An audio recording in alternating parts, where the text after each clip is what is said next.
Good morning, ma'am. I am Rachel P. Palalon, and this is my video presentation answering the questions given. Question number 1. Contrast what Imelda Marcos says and how it differs from what others say and the pieces of evidence presented.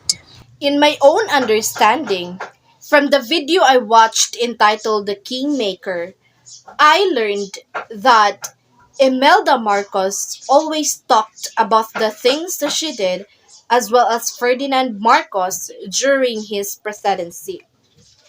For me, Imelda Marcos was only thinking of herself. When she said she wants the Philippines to become a paradise, that's why she bought different kinds of animals from Africa. And Calwait Island is the island where the animals was placed. According to Imelda Marcos, that island is not inhabited by a group of people, except for a few people that she could tell what to do. But according to one of the people who lived in that island, whose name is Remedios Trajo, she said that they were so afraid of the militar. The militar forced them to leave that island because, according to them, the animals and the people cannot live together. And the video stated and showed the evidence that 254 families evicted from that island, which is the Kilwet Island.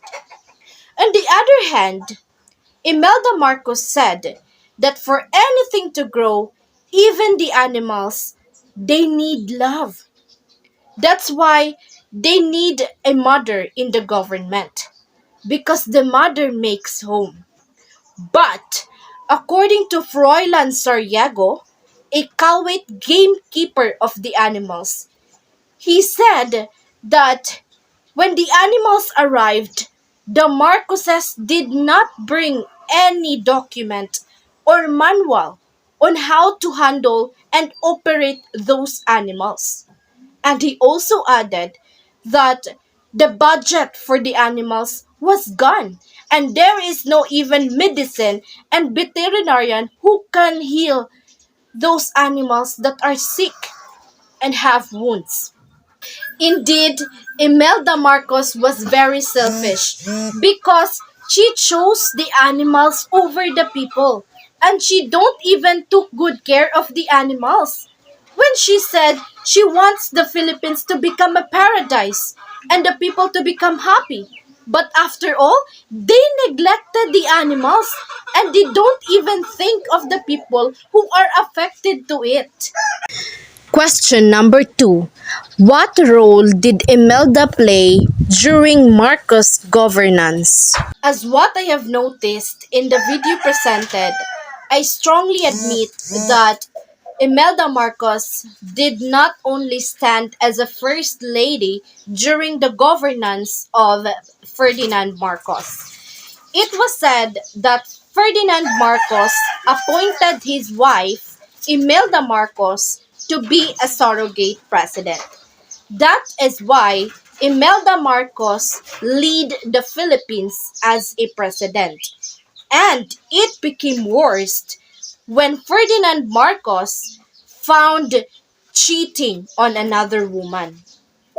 And during that time, Imelda Marcos was very excessive and she was full of anger and she even said no one can stop her. Question number 3.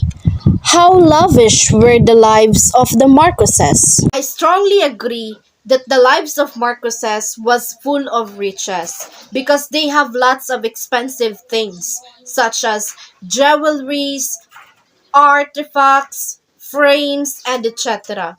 In addition, the way Imelda Marcos act, dress, and look, we can really say that the Marcoses are very rich in money.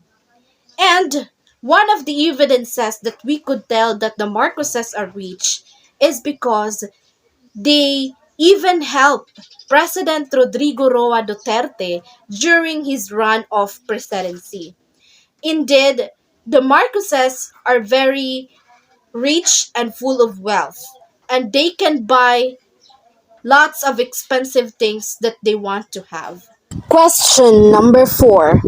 What does the documentary say about the ill-gotten wealth of the Marcoses?